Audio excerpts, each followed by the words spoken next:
খাবার ঠিকমতো হজম হচ্ছে না কিংবা গ্যাসের সমস্যায় ভুগছেন, প্রায়শই খেতে হচ্ছে গ্যাসের ওষুধ, অ্যান্টাসিড বা এনজাইম, এসব থেকে মুক্তি দিতে পারে আমাদের রান্নাঘরে থাকা কিছু মশলা দিয়ে তৈরি এই ডাইজেস্টিভ টি।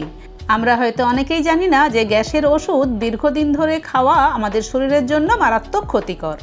অন্যদিকে এই চা বদহজম ও গ্যাসের সমস্যাকেই শুধু দূর করে না, আমাদের ইন্টেস্টাইন বা অন্ত্রের ইনফ্লামেশনকে কম করে এবং নিউট্রিশন অ্যাবজর্পশানে সাহায্য করে। এই ডাইজেস্টিভ চা এর উপকরণগুলি কী কীভাবে তৈরি করতে হয় এবং কখন তা পান করতে হয়, এসবই আলোচনা করব আজকের পর্বে। নমস্কার বন্ধুরা, হেলদি লিভিংয়ে আপনাদের সবাইকে স্বাগত। আমরা বেশিরভাগ মানুষই কম বেশি বদহজম বা গ্যাসের সমস্যায় ভুগি।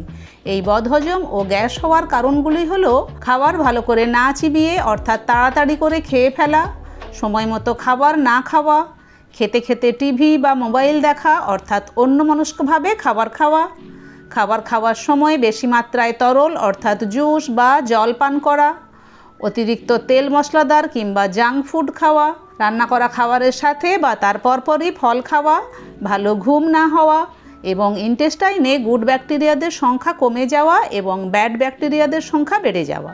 এখন আলোচনা করব সেই সব উপকরণগুলি নিয়ে যা দিয়ে বানাতে হবে এই ডাইজেস্টিভ চা। ডাইজেস্টিভ চা বানানোর প্রথম উপকরণটি হলো ফিনেল সিডস বা মৌরি।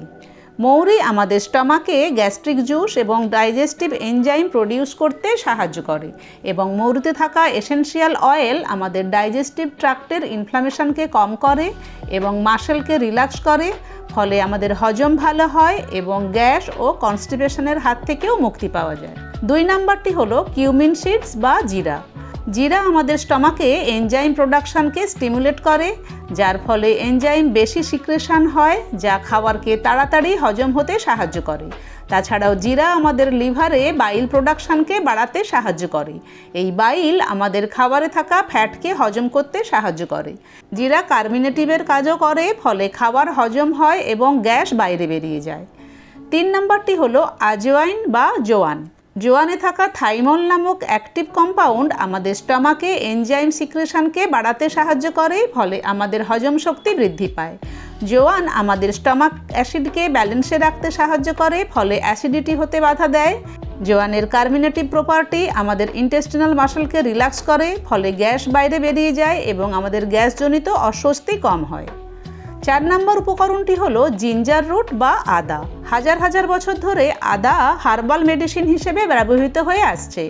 আমরা আদাকে মশলা হিসেবে এবং সর্দি কাশি ও গলা ব্যথাতে খেয়ে থাকলেও আদার আরও নানান উপকারিতা আছে এবং তার মধ্যে গুরুত্বপূর্ণ একটি হলো হজমে সাহায্য করা। আদাতে জিঞ্জারল নামক এক প্রকার উপাদান থাকে যা আমাদের গ্যাস্ট্রো ইন্টেস্টিনাল ট্র্যাক্ট অর্থাৎ অন্ত্রের মুভমেন্টকে সচল রাখে, ফলে খাবার বেশিক্ষণ স্টমাকে বা ইন্টেস্টাইনে থাকতে পারে না, ফলে বদহজম হওয়ার সম্ভাবনাও কম থাকে। তাছাড়া আদা আমাদের স্টমাকে এসেনশিয়াল এনজাইম সিক্রেশনেও সাহায্য করে, ফলে ডাইজেশন ভালো হয়। কিভাবে তৈরি করতে হবে এই চা? 1 লিটার জলে 3 চা চামচ মৌরি, 1 চামচ জিরা, 1/4 চামচ অর্থাৎ 1 চামচের 4 ভাগের 1 ভাগ জোয়ান ও 1 ইঞ্চি পরিমাণ আদা থেঁতো করে দিয়ে খুব অল্প আঁচে ফোটাতে হবে। জল কমে প্রায় অর্ধেক অর্থাৎ 500-600 ml হয়ে গেলে গ্যাস বন্ধ করে 5 মিনিট রেখে দিতে হবে। কেউ চাইলে 4-5টা ফ্রেশ পুদিনা পাতা গ্যাস বন্ধ করার সময় ওই চায়ে দিয়ে দিতে পারেন। 5 মিনিট পর ওই চাকে ছেঁকে রেখে দিতে হবে। প্রয়োজন মতো ব্রেকফাস্ট, লাঞ্চ ও ডিনারের 45 মিনিট পর 1 কাপ করে এই চা পান করতে হবে। সকালে এই চা একবার বানিয়ে নিলেই সারাদিন তা ব্যবহার করা যাবে, এমনকি ফ্রিজে রেখে পরের দিনও ব্যবহার করা যেতে পারে। এই চা যে শুধু বদহজম গ্যাস দূর করে তা নয়, ইন্টেস্টাইনের ইনফ্লামেশন কমায় এবং এটির খুব সুদিং একটা এফেক্ট আছে আমাদের ইন্টেস্টিনাল হেলথের জন্য। তাই যে কেউ এই চা পান করতে পারেন। আজকের আলোচনা এই পর্যন্ত। আলোচনাটি ভালো লাগলে ভিডিওটিকে লাইক, শেয়ার ও কমেন্ট করে দেবেন। চ্যানেলে নতুন হলে চ্যানেলটিকে সাবস্ক্রাইব করে নিতে ভুলবেন না। সবাই ভালো থাকবেন, সুস্থ থাকবেন। নমস্কার।